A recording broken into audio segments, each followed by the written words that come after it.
students. In the last class, we have started a topic of your chapter 9 internal trade, retail trade.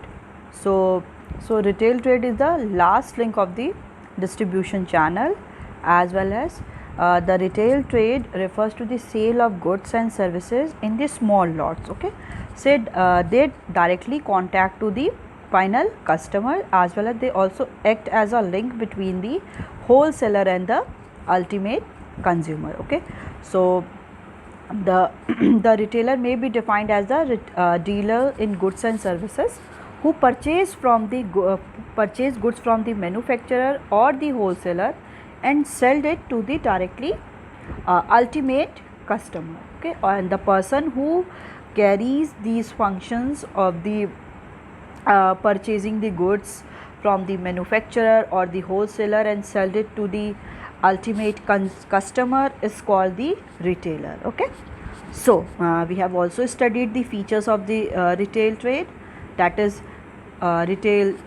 retailer is the last link of the distribution chain. Retailer sells the goods or services directly to the consumers. Retailers deal with the variety of products.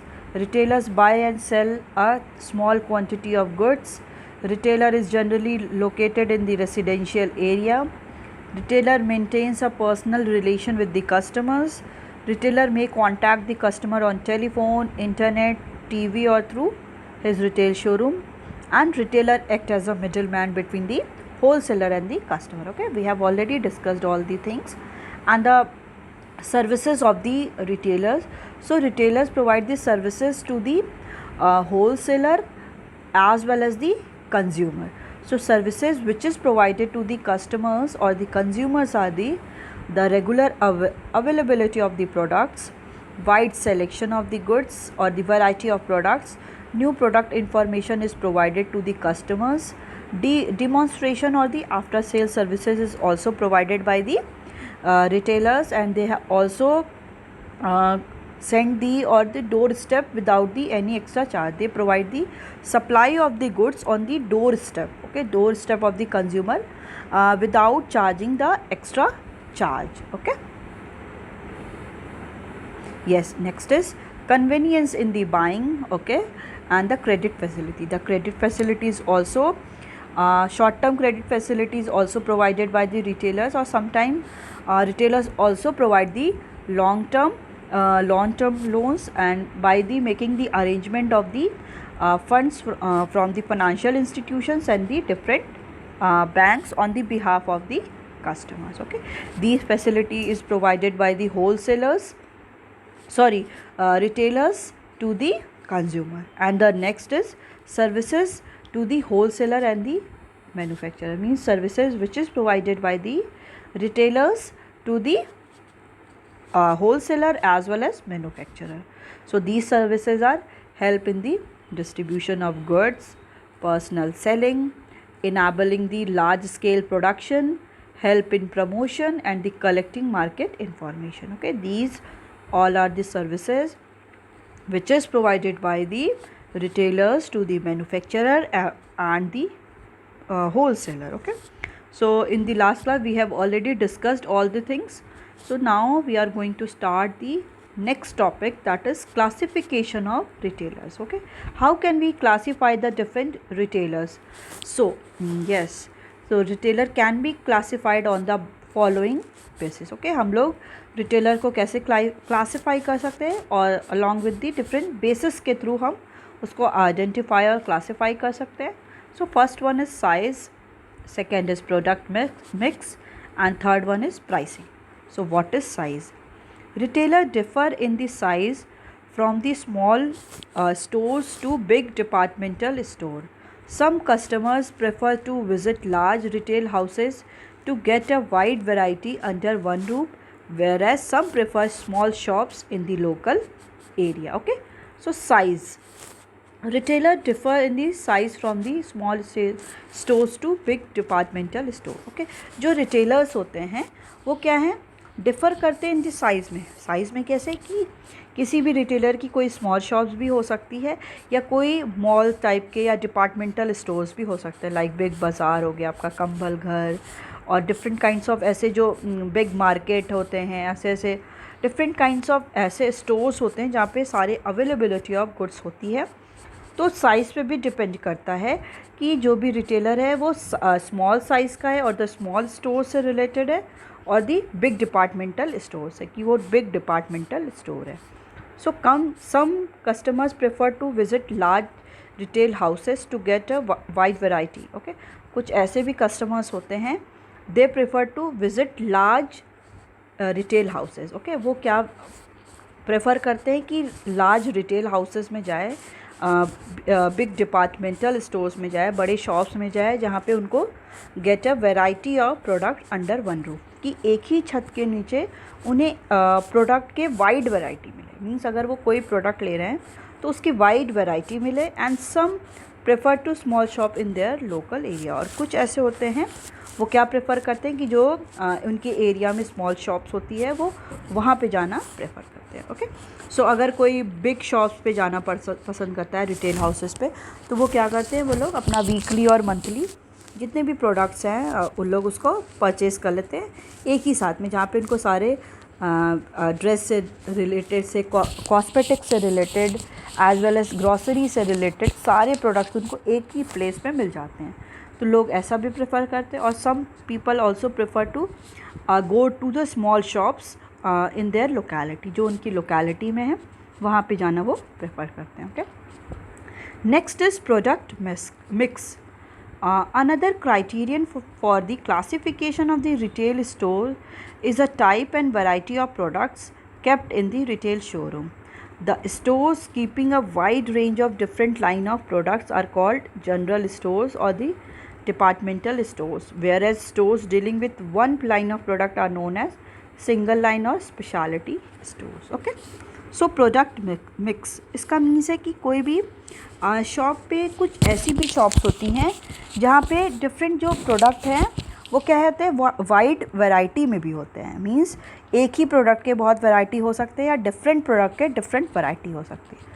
और कुछ ऐसी shops भी होती हैं जो single line product means sold out करती, means वो क्या कर सकती हैं, हो सकता है ड्रेस से रिलेटेड सारा, आउटफिट से रिलेटेड वो सारा सोल्ड आउट करे, एज वेल एज़ वो ग्रॉसरी से रिलेटेड करे, स्टेशनरी से करे, मेडिसिन से रिलेटेड करे। तो ये भी डिपेंड करता है कि अलग अलग जो रिटेल शॉप्स है वो किस टाइप ऑफ प्रोडक्ट से डील कर रही हैं। Okay, so see here another criterion for the classification of the retail store is a type and variety of products kept at the retail showroom. ठीक है, another जो हम क्लासीफाई कर सकते हैं रिटेलर को वो कैसे है कि retail store is a types and variety of product, जहाँ पे बहुत टाइप्स के और वैरायटी ऑफ प्रोडक्ट्स हों kept at a retail showroom, की शोरूम में वो सारे केप्ट किए हों।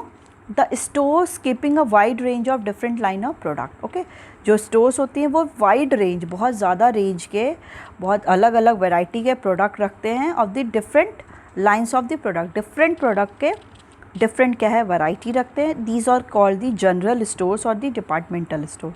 उन्हें क्या करते हैं, मतलब वो एक ही शॉप पे डिफरेंट प्रोडक्ट के डिफरेंट वैरायटी रखते हैं। ठीक है, जैसे शैम्पूज़ हो गया, सोप हो गया, टूथपेस्ट हो गया, ये सारे क्या हैं, मीन्स एक ही चीज़ के बहुत वैरायटी है, डिफरेंट प्रोडक्ट के डिफरेंट वैरायटी भी वो लोग रखते हैं। So they are called as the general stores और the departmental stores, whereas stores dealing with one line of product are known as single line और द स्पेशलिटी स्टोर। और कुछ ऐसे भी स्टोर्स होते हैं जो क्या है, one line of product means एक सिंगल प्रोडक्ट। फॉर एग्जांपल वो मेडिसिन से ही रिलेटेड सारा प्रोवाइड करेंगे, उसमें वो पेन पेंसिल और डिफरेंट वो क्लोथिंग ये सब नहीं करेंगे, उनका क्या प्रोडक्ट होगा, सेम लाइन प्रोडक्ट होगा।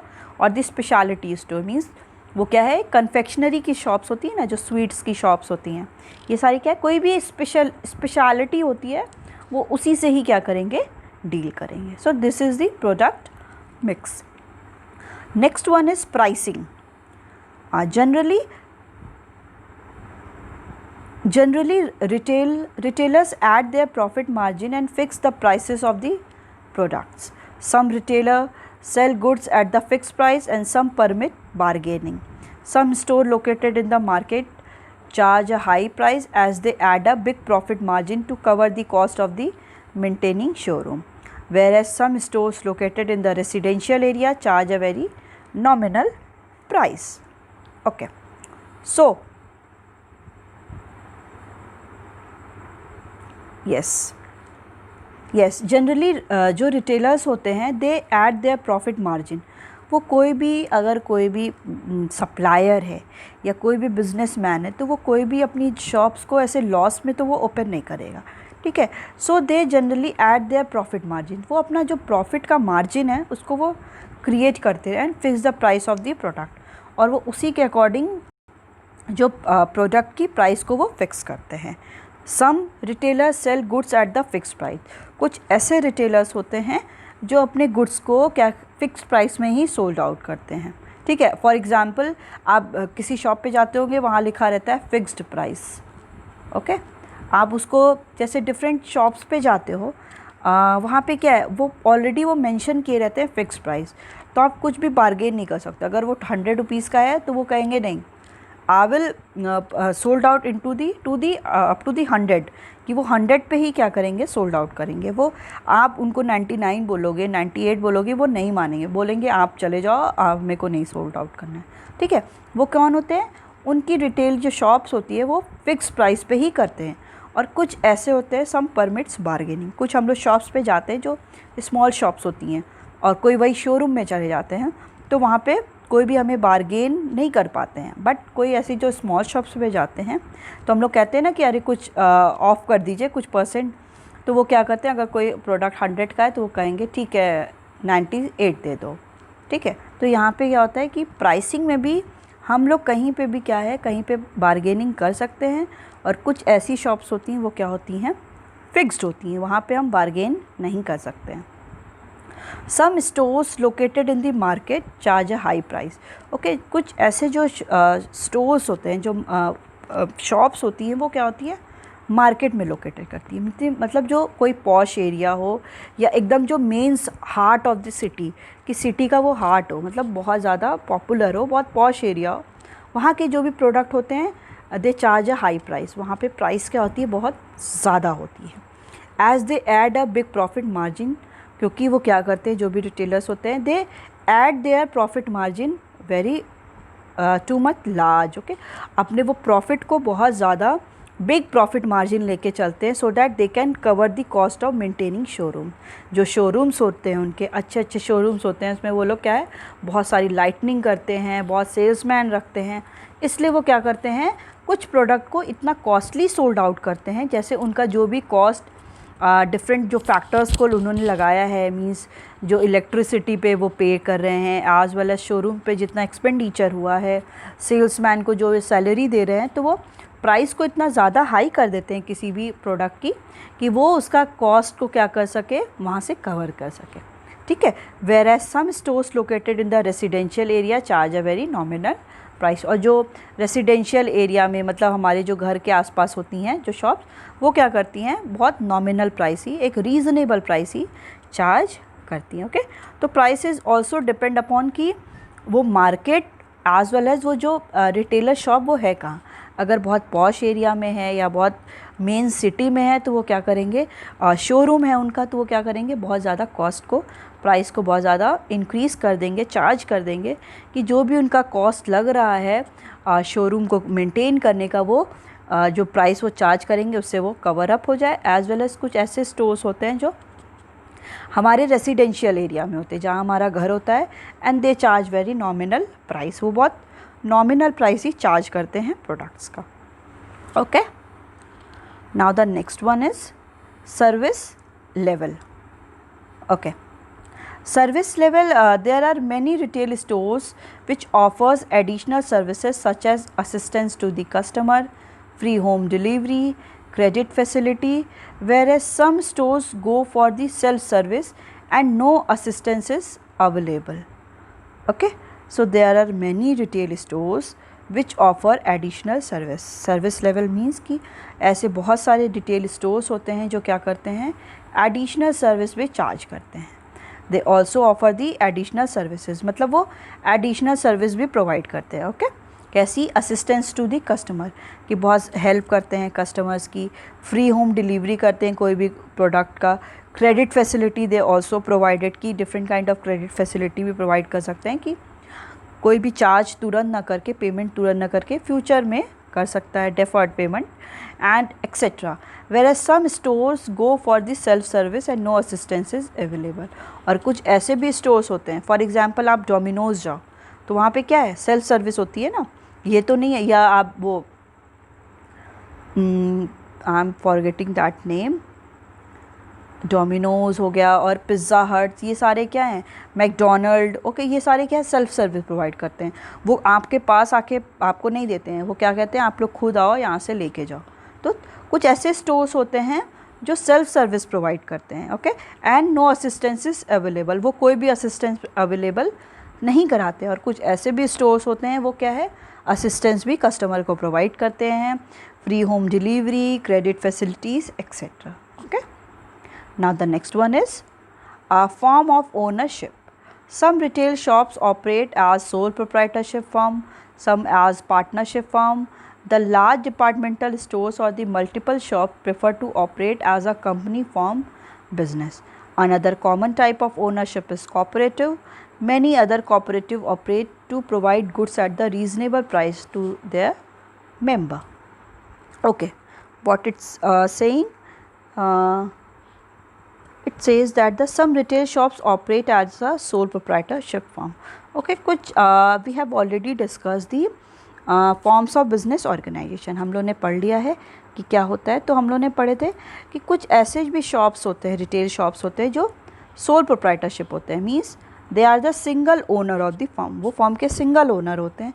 कुछ होते हैं वो एज अ पार्टनरशिप फॉर्म होते हैं, मतलब किसी को पार्टनर बना के, मीन्स वो अकेले ना काम करके 2 और मोर देन पार्टनर बन जाते हैं, उसके थ्रू वो ओनरशिप करते हैं, बिजनेस और फॉर्म को रेगुलेट करते हैं। द लार्ज डिपार्टमेंटल स्टोर्स और the multiple shops prefer to operate as a company form of business. जो भी लार्ज स्केल पे होते हैं, मल्टीपल शॉप्स होते हैं या डिपार्टमेंटल होते हैं, शोरूम्स टाइप के, वो क्या होते हैं, they have form the joint stock company type, means वो कंपनी फॉर्म ऑफ बिजनेस को रेगुलेट करते हैं। मतलब जो जॉइंट स्टॉक कंपनी के थ्रू वो क्या करते हैं, बिजनेस को रेगुलेट करते हैं, ऑपरेट करते हैं। Another common type of ownership is cooperative. और कुछ ऐसे भी ओनरशिप हैं वो क्या है, कॉपरेटिव में भी करते हैं, cooperative societies as we already discuss. तो उसके भी थ्रू क्या करते हैं, वो अपने बिजनेस को और अपनी कंपनीज़ को ओपन करते हैं। So many consumer cooperative operate to provide goods at the reasonable price to the members. तो कुछ ऐसे another common type of ownership is cooperative. So many other cooperative operate to business provide goods at the reasonable price to their members. और कुछ ऐसे consumer cooperative societies होती हैं, वो जो भी उनके मेंबर्स होते हैं उनको वो प्रोडक्ट को क्या है, रीज़नेबल प्राइस पे प्रोवाइड करते हैं, ओके। तो कुछ ऐसी भी कोऑपरेटिव सोसाइटीज़ होती हैं, कंज्यूमर कोऑपरेटिव सोसाइटीज़, जिसमें क्या होते हैं, ग्रुप ऑफ मेंबर होते हैं और वो लोग क्या करते हैं, उन ग्रुप ऑफ मेंबर को जो प्रोडक्ट प्रोवाइड करेंगे eight there very reasonable price पे क्या करेंगे, वो गुड्स को प्रोवाइड करेंगे, okay. So it is all about the classification of the retail. Next one is types of the retail trade. Okay, what are the different types of the retail trade? Okay, so next is keeping in mind all the above criteria, that is size, product mix, pricing and the service level. Retail trade can be classified into the following categories. Okay, keeping in mind all the above criteria, जो भी above criteria थी आपकी classification की, कि size कैसा होगा, product mix कैसा है, उसकी प्राइसिंग कैसी है, सर्विस लेवल, ओनरशिप, ये सारे को हम देखते हैं। तो हम क्या है, रिटेल ट्रेड को हम लोग डिफरेंट टाइप्स में क्लासीफाई करेंगे, okay. So what are the types, that is itinerant और the fixed shop retailer, okay. Retail trade is type divided into itinerant as well as fixed stop. Itinerant retailer means the one who traveling from one place to another place. Means अपने goods को वो sold out करने के लिए वो क्या करेंगे, एक प्लेस से दूसरे प्लेस पे मूव करेंगे। जो होते हैं ना डिफरेंट हॉकर्स और पेडलर्स, हॉकर जो होते हैं ना, वो सारे क्या हैं, एक जगह पे वो अपनी शॉप ना करके वो क्या होती है, उनकी मूवेबल होते हैं, मतलब वो अपने शॉप्स को मूव कर सकते हैं थ्रू दी डिफरेंट hawkers के through or the peddlers के through, periodic markets के through, they can move their shops from one place to another place. Okay, so next one is fixed shop retailer. Fixed shop retailer means कि जो भी ऐसे retailer जिनकी fixed shop होती है, ऐसा नहीं कि उनको एक प्लेस से दूसरे प्लेस मूव करना है, they have their fixed place. Okay, so retail trade is divided into two, itinerants and the fixed shop retailers. Okay, you can see here that the retail trade is divided into two, that is itinerants and the fixed shop retailer. So in the itinerant, itinerant is further divided into four, that is hawkers and the peddlers, periodic market traders, street traders और दी cheap Jacques. Means जो क्या होते हैं, जो street पे होते हैं ना, स्ट्रीट पे या रेलवे स्टेशन पे, बस स्टेशन पे शॉप्स लगा के बैठते हैं ना नीचे, उनकी क्या होती है, एक प्लेस फिक्स प्लेस तो होती नहीं है, दे कैन मूव. और जो स्ट्रीट पे होते हैं as well as periodic market होता है, मतलब कोई भी एक पीरियड ऑफ टाइम के लिए नहीं, मतलब एक पीरियड होगा, अगर मंडे को शॉप लगती तो नेक्स्ट मंडे को लगेगी, फिर नेक्स्ट मंडे को लगेगी, तो एक पीरियोडिक मार्केट. और हॉकर्स जो होते हैं, जो the one who are moving from one place to another with the different products. So these all comes into the itinerants.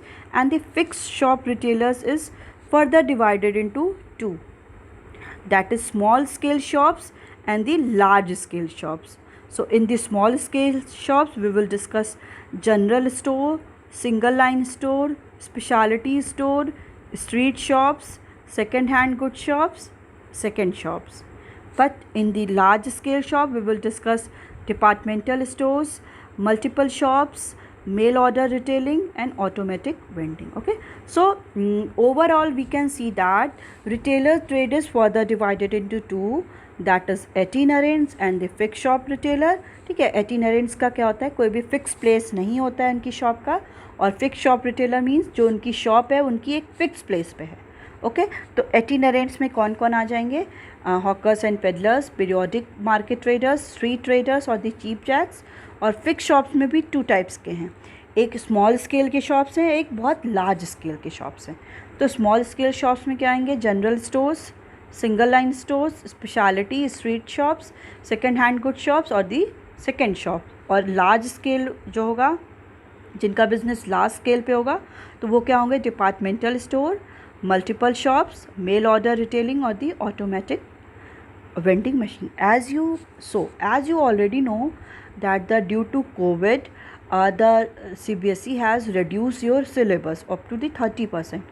So in your business, in this chapter 9 internal trade, you may not to deal with the itinerants and the small scale shops. Okay, आपको क्या है, आपको पता है कि Covid की वजह से क्या हो गया, CBSE ने आपके सिलेबस को 30% रिड्यूस कर दिया है. ओके, तो आपके बिज़नेस में अभी आपको ये itinerants के जो जितने पार्ट्स हैं, हॉकर्स, पीरियोडिक, स्ट्रीट ट्रेडर्स और जी चीप जैक्स, आपको नहीं पढ़ना है. और स्मॉल स्केल्स में ये जो सारे आते हैं स्मॉल स्केल शॉप्स में, general store, single line store, speciality, street shop, second hand good shop and second shop, you may not to read. Okay, ये सारे टॉपिक्स आपको नहीं पढ़ने हैं. Only you have to read the in the fix shop retailer, you have to read only the large scale shops. ठीक है, आपको क्या पढ़ना है, बस लार्ज स्केल शॉप्स को ही पढ़ना है, जिसमें we will discuss departmental store, multiple shops, mail order retailing and the automatic vending. Okay, so you will not discuss all these point in your business class 11.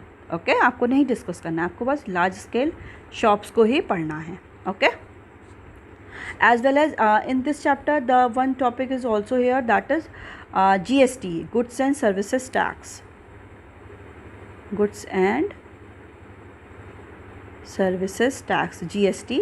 So you have also not read to the in your business studies, आपको आपके business studies में goods and services tax भी नहीं पढ़ना है. Okay, so we will discuss with the large scale retailers. हम लोग large scale retailers को ही क्या करेंगे, डील करेंगे.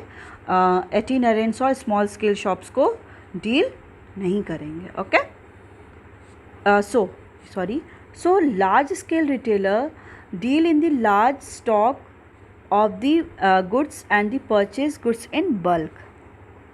Features of the large scale retailers are, okay, you can see here large scale retailers जो होते हैं large scale पे जो work करते हैं, as you see the example of the big bazaar, okay. So large scale retailer deal in the large stock of goods, ठीक है, वो किससे डील करते हैं, लार्ज स्टॉक ऑफ गुड्स की, जो भी उनके गुड्स का स्टॉक होता है वो बहुत लार्ज होता है, and they purchase goods in the bulk, वो क्या है लार्ज अमाउंट में और बल्क में क्या करते हैं परचेज को गुड्स को परचेज करते हैं, ओके तो क्या हो गया लार्ज स्केल रिटेलर हो गए, वो लार्ज स्टॉक ऑफ गुड्स को डील करते हैं, लार्ज स्टॉक ऑफ गुड्स होता है उनके पास, as well as they have purchase the goods in the bulk, वो होल सेलर से गुड्स को क्या करते हैं बल्क अमाउंट में परचेज करते हैं, ओके, और as well as they can also directly contact with the manufacturer. So they have the features of the large scale retailers are they require huge investment, okay. First one is देखिए जो scale है large retailers का, ये large scale पे means इनका जो business है वो बहुत वास्ट है, ऐसा नहीं है कि बहुत छोटा सा है वो एक ही जगह पे. आपको पता है ये बिग बाज़ार पूरे ऑल ओवर द इंडिया है, तो इसका क्या है इन्वेस्टमेंट क्या होगा, बहुत ज़्यादा होगा.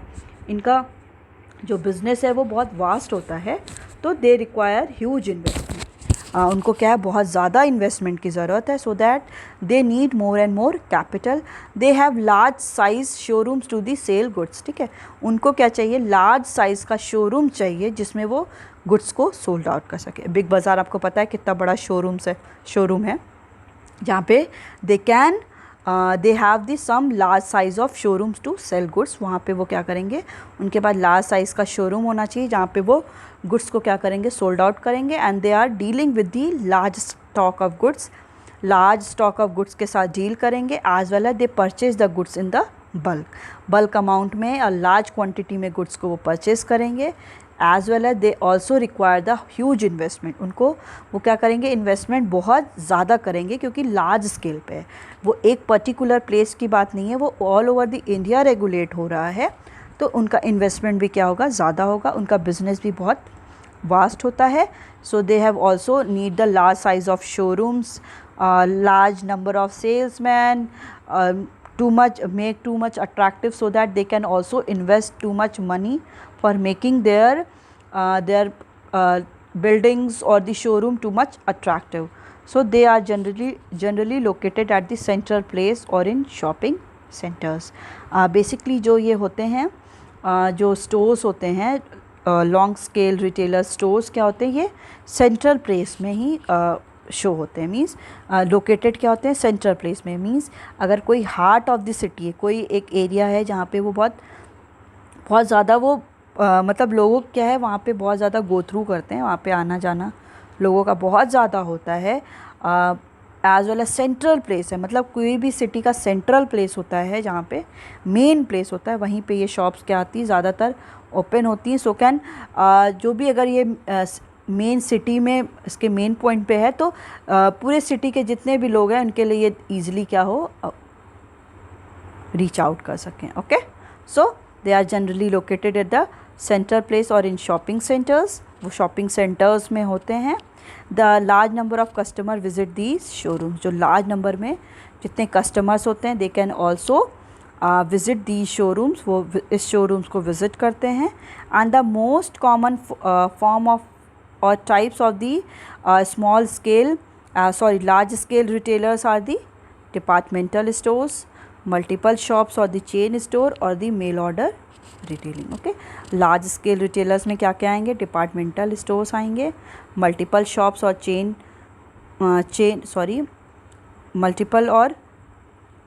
मल्टीपल शॉप्स और दी चेन स्टोर्स आएंगे और the mail order retailing. Okay, so in this large scale retailer what we will discuss departmental store, multiple shops or the mail order retailing. Okay, so what we have studied in today's class, we will discuss that the different classification of the retailers, in which we have studied the retailer can be classified into the following basis, that is size, product mix, pricing, as well as service level, forms of ownership and types of retail trade. So retail trade is divided into two, that is itinerants or the fixed shop retailer. Itinerants means the shops or the retailer, the one who are moving from or the traveling from one place to another. They do not have the fixed place shops. Okay, उनके पास कोई भी fixed place पे shop नहीं होती है. And the fixed shop retailer deals with it is further divided into the small scale shops or the large scale shops. Due to COVID or this pandemic, the syllabus has been reduced up to the 30%. So you not need to study the itinerants and the small scale shops. We will discuss only the large scale shops. So what are the different large scale shops? Large scale shops are they are deal in the large stock of goods. Large stock of goods के साथ deal करते हैं. As well as they purchase goods in the bulk. वो bulk में ही purchase करते हैं. And the features are that they require huge investment. उनको बहुत ज़्यादा investment करते हैं. They have the large size showrooms to the sell goods. वो goods को sell करने के लिए उनके showrooms क्या होते हैं, बहुत large size में होते हैं. And they are generally located at the main city of the or main place or the main center of the cities. And they can also large number of customer visit these showrooms. Okay, इनके showroom पे large number of customer they also visit. And the more common form of the types of the large scale retailers are the departmental stores, multiple shops, or the mail order retailing. Okay, so in the next class we will discuss the departmental stores. Okay, so it's all about your today's class. We will continue further in the next class. Okay, thank you.